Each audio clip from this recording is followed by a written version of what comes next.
Hello, welcome to the Tim Booker channel. Wishing you all an enjoyable audiobook experience. Today, I will be interpreting a book that has held the #1 spot on Amazon's psychology bestseller list for 10 consecutive years. It's called Change Your Brain, Change Your Life. This book approaches two of the most pressing concerns for modern individuals from a neuroscientific perspective: why you might feel unhappy and how to attain greater happiness. But before delving into the content, let's first talk about the author. The book's author is Dr. Daniel G. Amen, renowned as the father of brain health in the United States. He is also hailed as one of America's most popular psychiatrists by the Washington Post. Dr. Amen is the founder of the nationwide Amen Clinics, where patients from all around the world are received. Currently, the Amen Clinics house over 100,000 brain imaging scans, making it one of the world's largest neuroscience databases. As one of America's most beloved psychiatrists, what unique insights does Dr. Amen provide in this book? As someone who has read it, I have two main takeaways. First, many internal struggles that lead to unhappiness, such as anxiety and obsessive-compulsive tendencies, along with hostility towards others, can find fresh explanations through the lens of neuroscience. Let me give you an example from the book. Why do some individuals seem to enjoy provoking others when they speak? Well, their extensive brain imaging scans show that many people exhibit such behavior due to an unhealthy prefrontal cortex. This turns out to be a physiological issue. We'll delve into the specifics later on. Second, problems require solutions, and this is where the book's second value lies. Dr. Amen, through the perspective of neuroscience, offers numerous approaches to enhancing happiness by improving brain health. Interestingly, some of these methods may be difficult to believe for those who haven't personally experienced them or read this book. Yet, they come from the hands of a neuroscience authority. For instance, one surprising method to strengthen the brain is to practice kindness and maintain good interpersonal relationships. What's even more intriguing is that behind this seemingly commonplace advice lies a rigorous scientific foundation, which we'll explore further later on. In the following interpretation, I will divide the book into two parts. Firstly, we will discuss the relationship between the brain and happiness, discovering that many modern individuals' struggles stem from issues with brain health. Then, in the second part, we will explore how Dr. Amen addresses these problems with solutions based on neuroscience. Alright, first, let's discuss the relationship between the brain and happiness. In simple terms, all the feelings related to happiness in your life, such as joy or sadness, emanate from your brain. How the brain processes information determines your sense of happiness. For example, take marriage. Some individuals feel incredibly excited before their wedding, believing they have reached the pinnacle of life. In contrast, others may experience intense anxiety the night before the ceremony. The variation in these emotions arises from differences in how the brain processes information. In other words, to comprehend the connection between the brain and happiness, we must understand how the brain handles information. By delving into the mechanisms behind it, you can gain insight into the origins of those obstacles to happiness, allowing you to effectively counteract them. The brain comprises numerous regions, each more or less related to our sense of happiness. Dr. Amen believes that two brain areas, known as the deep limbic system, are particularly closely tied to happiness. Despite being no larger than a walnut, this area holds significant responsibilities. While it doesn't directly solve problems, it plays an indispensable role in doing so. Let me explain. Problem-solving abilities in the brain primarily stem from the cerebral cortex, which endows humans with planning, organizational, and logical reasoning skills. However, for these abilities to reach their full potential, there needs to be a strong desire for things to happen, a passion, dreams, and aspirations. And where do these feelings come from? The answer lies in the deep limbic system. The deep limbic system acts as the brain's emotional filter, determining the emotional tone with which you perceive events. It's like a pair of tinted glasses that paint everyday neutral events with different hues. If it's positive, you see everything in a positive light. If it's negative, then everything you see appears negative. Going back to the marriage example, some people are happy, while others are anxious. It's due to their deep limbic system casting different emotional tones over their experiences. At this point, we might naturally assume that the more active this area is, the better. Just like exercising the body, right? The more active you are, the stronger your body becomes. However, the deep limbic system works in the opposite way. The more active it is, the more negative you become. This is because when the deep limbic system becomes excessively active, it activates all types of emotions, not just positive ones. And unfortunately, negative emotions often overpower positive ones. This has nothing to do with one's personality but rather the result of evolution shaping us to be more attuned to negative signals. In our primitive days, paying attention to negative signals was crucial for survival. For example, eating a little extra food might merely lead to feeling fuller, but getting bitten by a venomous snake could mean life-threatening danger. Nowadays, the same applies. For instance, at work, if you're rewarded $100, it might bring some happiness, but being penalized $100 could lead to extreme frustration.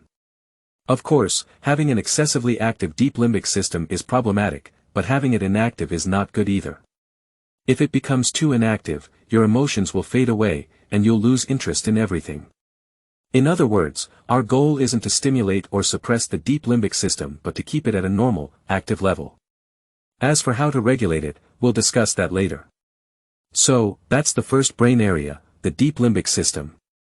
It functions as the brain's emotional filter, setting the tone for your emotions. The second brain area closely related to happiness is the prefrontal cortex, which I briefly mentioned earlier. It acts as the CEO of the brain, responsible for making judgments, and it also serves as the brain's braking system, controlling impulses. What happens when this area malfunctions?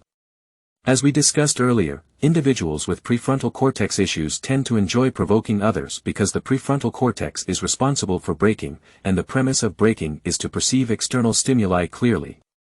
When the braking system fails, it is largely due to a reduced sensitivity to stimuli.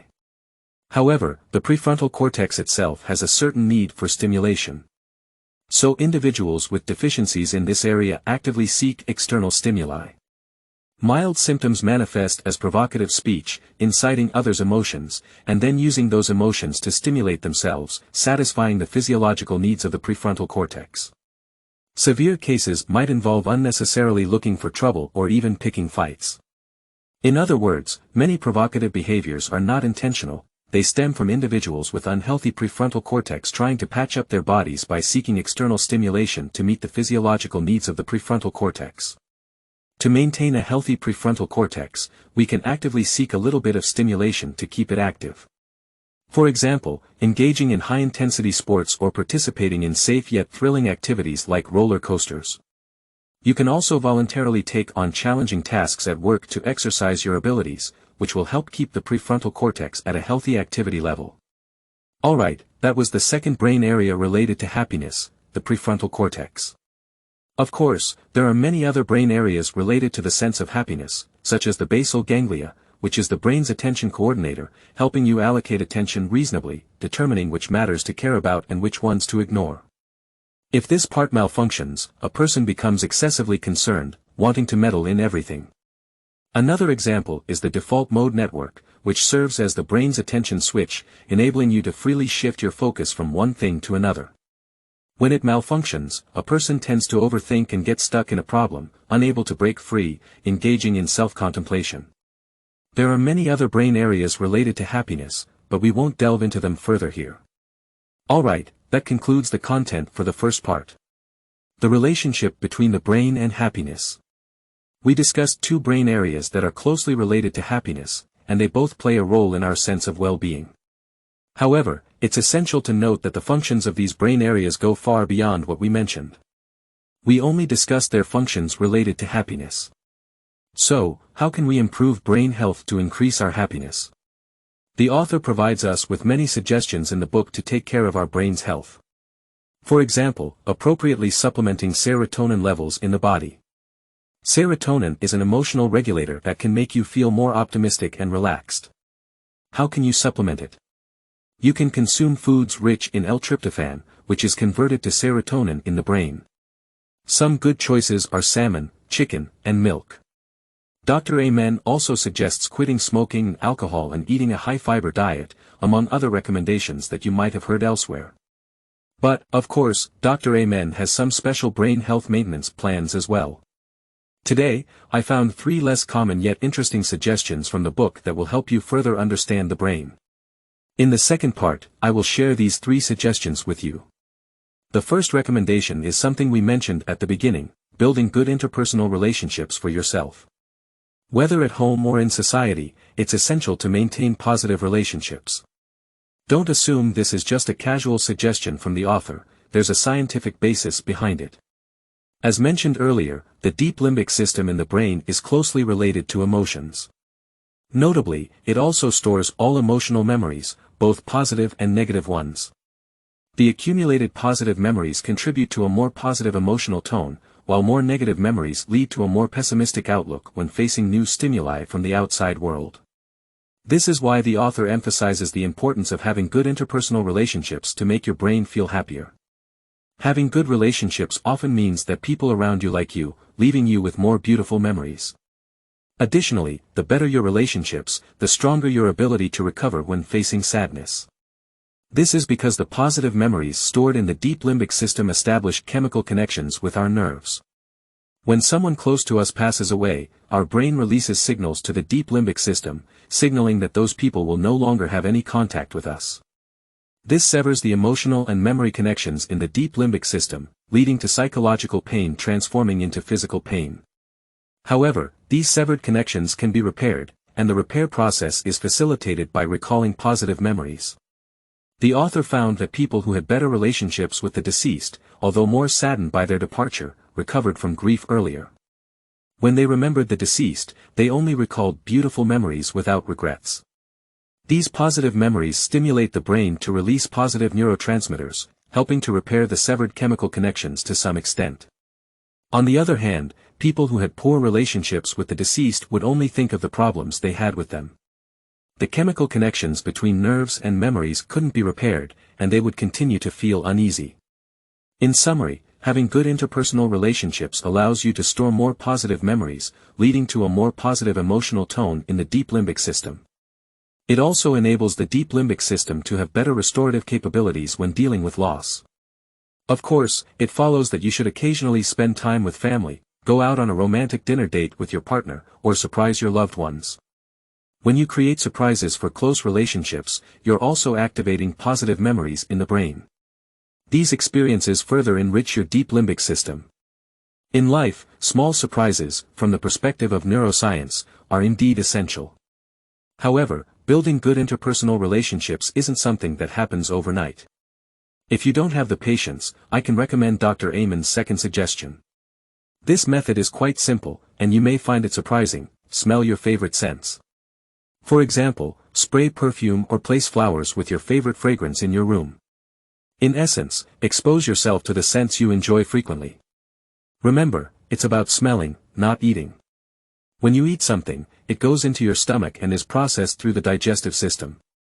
However, when you smell something, it activates your olfactory nerves and is then processed in the deep limbic system. This is why some people have particular emotional reactions to certain scents. For instance, Napoleon once wrote a letter to his beloved Josephine, asking her not to bathe for 2 weeks before he returned from the expedition. He wanted Josephine to have a stronger body odor, as it would stimulate his luck. In other words, smell is a quick entrance to influence our deep limbic system. This is the second piece of advice: smell the scents you love to strengthen your deep limbic system. The third suggestion is to externalize your emotions and write them down clearly, breaking them down bit by bit. The purpose of this advice is not directly from Dr. Amen but a summary of a series of psychological self-help questionnaires provided in the book. For example, there's a method called ant contact, which involves writing down negative emotions on paper and treating them as ants, finding ways to eliminate them one by one. Another method is called night paper miracle, where you write down 4 words: interpersonal relationships, work, money, and self, and then write down the goals you have in each aspect. Finally, stick the paper beside your bed and read it every day. This reminds you to focus on these goals and not be bothered by unnecessary things. There are many other self-help questionnaires like these, but their fundamental purpose is the same: to externalize your emotions and transform them from vague feelings into clear words on paper. To understand why this is useful, we must first understand 2 mechanisms in the brain. The first one is the desire mechanism or dopamine mechanism. It means that deep in your heart, your deepest desires, once fulfilled, will activate the brain's dopamine system and make you feel happy. The second mechanism is the craving mechanism or opioid mechanism. This craving mechanism operates in a simple way. When you want something and achieve it, the brain releases endorphins, which give you a short-lived pleasure. Pay attention, there's a significant difference between desire and craving. Desire refers to what you truly need deep inside, such as the desire to be loved, to succeed, to be healthy, etc. It activates the brain's dopamine system, and once you achieve these goals, you will experience long-lasting satisfaction. On the other hand, craving refers to short-lived and irrational demands. This kind of demand activates the brain's opioid system, which sends an anesthetic signal to your brain, telling you that doing something will make you feel happy. However, the truth is that the opioid system can never be satisfied. After taking action, you will only experience momentary pleasure, and then you will feel empty again, wanting to repeat the previous action. For example, during a quarrel between spouses, you may think, I should scold the other person, and I'll be happy after doing so. But after you've scolded them, you'll only feel happy for a few seconds and then get angry again. This is when you will repeat the scolding behavior. You might find it similar to how drugs work on people. When people are on drugs, they experience this state, right? Yes, the opioid system's way of working is indeed somewhat similar to drugs. The significance of externalizing your emotions lies in helping us suppress the opioid system to some extent, giving the dopamine system, or the desire mechanism, more dominance. When you write down your emotions on paper, you can further analyze them. You can gradually sort through the paper and ask yourself why you have these emotions. Where do these feelings come from? What problems do they reflect? What is the deep desire within me that this problem reflects? For example, in the case of the quarrel mentioned earlier, when you ask yourself step by step why you are quarreling, you will find that for many people, the deepest motivation is the desire to be loved by the other person. This is true for situations like when the husband comes home late, and the wife gets angry. Pay attention, externalizing your emotions won't directly solve your emotional problems. Its value lies in analyzing your emotions to discover the deep desires within you and, to some extent, inhibit the opioid system, reducing irrational thoughts and behaviors. In other words, it helps us focus more on specific matters, reducing unnecessary negative emotions to a greater extent. Of course, it is only a degree of relief, not a cure-all solution. However, even if you don't need it practically, it's still interesting to use this method to learn about the neuroscience behind it.